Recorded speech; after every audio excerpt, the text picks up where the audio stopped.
Hello everybody, welcome to a video about the two mad lads of the Tech Cavalier node. As a lot of you know, I'm a massive fan of Hulkbuster and as well Warlock. I rotate a lot of these champions, either it's being in Alliance Quest for Warlock. Hulkbuster is a great champion when it comes to Cavalier Tech node. And it's good that even though these change on a monthly basis, that he's still forming a basis of my team. If you don't know, a lot of the information that covers champions, whether or not they're useful or not, is in the Cavalier cheat sheet, something I produce on a monthly basis.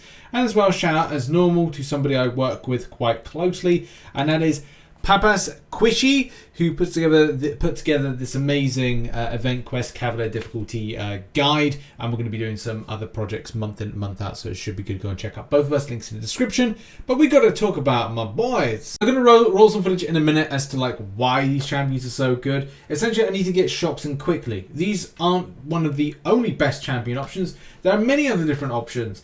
But the rotations are really quite easy because you can do a heavy attack and inflict a shock debuff, which is a quicker rotation to do like parry heavy, parry heavy, parry heavy, and even better when you're hitting into an SP1 when the enemy champion is blocked, so therefore you've got a longer stun and you can just spam loads of SP1, spam loads of heavy attacks and then spam another SP1 after that. I'm going to show you in a moment. We're talking 66,000 damage using the method with an SP1. It's very tasty. And the same thing with Warlock. If you throw an SP1 with Warlock, you do get yourself a shock debuff. Again, helpful to the narrative of what the Cavalier difficulty and the Cavalier node is all about. So yeah, it's really good. It's really good scalable things. Smash that SP1. Do the power control, and as well that plays into the narrative of the node itself.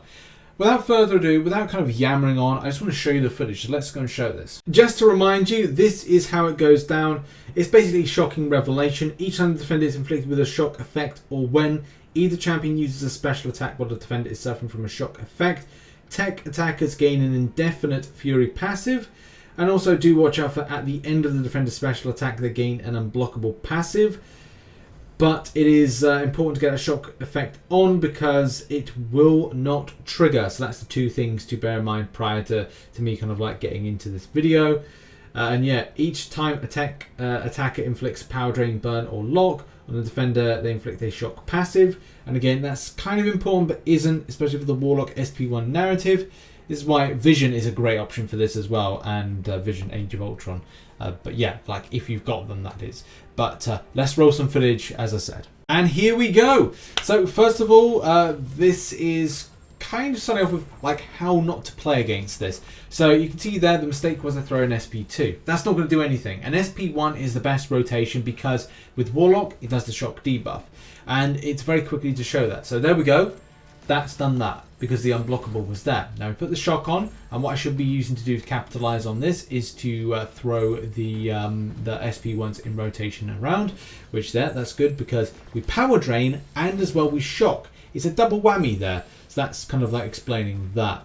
Even though I do like fighting off against Havoc with Warlock, it's just one of these situations where I'm more cagier with any kind of Havoc fight, and that's just because like, you just don't know if you're going to get a parry once or again, and you kind of think, oh, should I go in for it or not? And, you know, it's chill. It's fine. This is a doable fight. I think I make a mistake on the last beam, which I'm annoyed about because I went too soon with that one. But apart from that, it doesn't make any kind of odds because the job is done. This is another example of like more the higher damage side of things. So the enemy has got the unblockable, and maybe I could do some more intercepting, but it's fine. A nice little parry heavy there, because I wanted to get that off, but at the same time it's better to do parry heavy with Warlock further down the line when you've got the more fury passives up. So it means you can do more damage, of course it is. So we're building up this fury passives there very, very nicely, and as well trying to get an SP1 rotation for Red Skull, because I don't want to get hit by anything, but yeah, SP2 is not particularly nice. It's not the easiest thing to evade. The SP1 is a lot more easier to evade. But we're getting those shocks on, and as well just going to save us a little bit from any kind of further danger. And it's still like, it's a slow and steady wins the race, because ideally I would rotate Warlock in this example around the SP2 because it's armor break that I get from the SP2 of Warlock.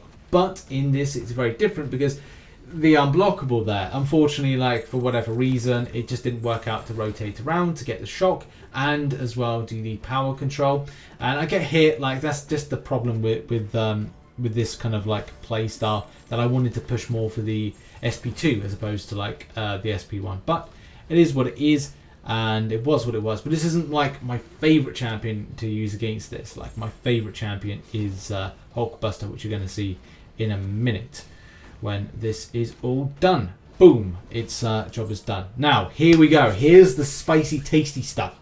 Is Hulkbuster, because you can, if you get the rotation just right, parry heavy, very good. Again, we're building up those shocks. We're trying to suppress that unblockable that could come our way. Something that is kind of not too nice. We've got heal or hide, so if I keep my distance, I get a heal. Now we're on the rotation. I hit him in a block, and then it means I can get a longer stun. You can just see there. Now I'm playing this very, very ballsy because I'm just like 40 odd K and a 48k to finish on a heavy attack. That's what I'm talking about. That is what I'm talking about. Massive damage right there. Is beautiful to see. I'm doing the same thing as well, just playing again a little bit ballsy, just building up my shocks because that's the parry heavy, building up the shocks, and then it's just a case of like, well, I'll go back in. Didn't keep my distance, didn't get the heal there. It's not the end of the world because I can just go and smash in with an SP1 any second now and start this rotation. I'm building past an SP1 because I want to be able to build up more power to rotate around, and I feel that I'm more comfortable at, let's say, below 50% to go boom, boom. Another one and another one and no, I'm not going to chance another one, but still I get it, and boom, that was nice. But it's not the meatiest amount of damage that I've done in this rotation, but it's still, I love this. I really do, because it's just fun. Because like using Hulkbuster in this way, the rotations are easy, the damage is sublime, and as I said, like I always do recommend it. I make a mistake there, by the way, but I would say that felt like a dropped input. All the other ones I've done are mistakes, but I feel at times like there's some really bad dropped inputs with the game. So yeah, here we go. Easy rotation there. SP1, like heavy, another heavy. Can I get cheeky another heavy? Yes, cheeky extra heavy. 40k and 66k on the SP1. So we're going to see this in like slow motion now. There's a 44k on a heavy attack with a boom right there with a 66k. That was beautiful. And then ending as I thought, you know, this is because this ends with the blade node. Now you don't have to do what I do, which is you know, throwing. I kind of rush with this one to throw an SP1 because I just want the special attack. Just I don't want the power. I don't want the risk. So I don't want that power to like just be transferred over to the enemy. I want to just make sure that I've got it off me, and I can just keep the rotation just very quick. I can violent speed and momentum, as Dr. Disrespect says. So that's what I want. Just kind of like, I don't want to hassle. I just want to do my my poison, my bleed, transfer the neurotoxin, get an SP1 up, boom, just like it's gone.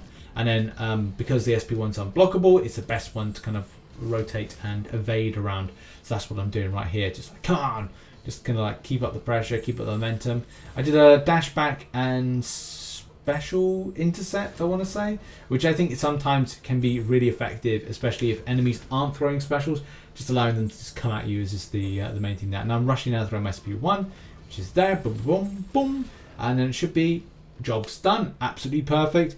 And yeah, like I said, Hulkbuster is amazing. I mean, Warlock is good, but like Hulkbuster with that rotation, we saw it's amazing. I can't recommend Hulkbuster enough for the Tech Cavalier. So yeah, these have been the mad lads of the tech node this month. There are a lot of others, but I just felt these were just like so much fun to kind of play around. So yeah, thank you very much for watching this video. Make sure as well to support some of the other content I've posted up there. Should be doing some other content soon.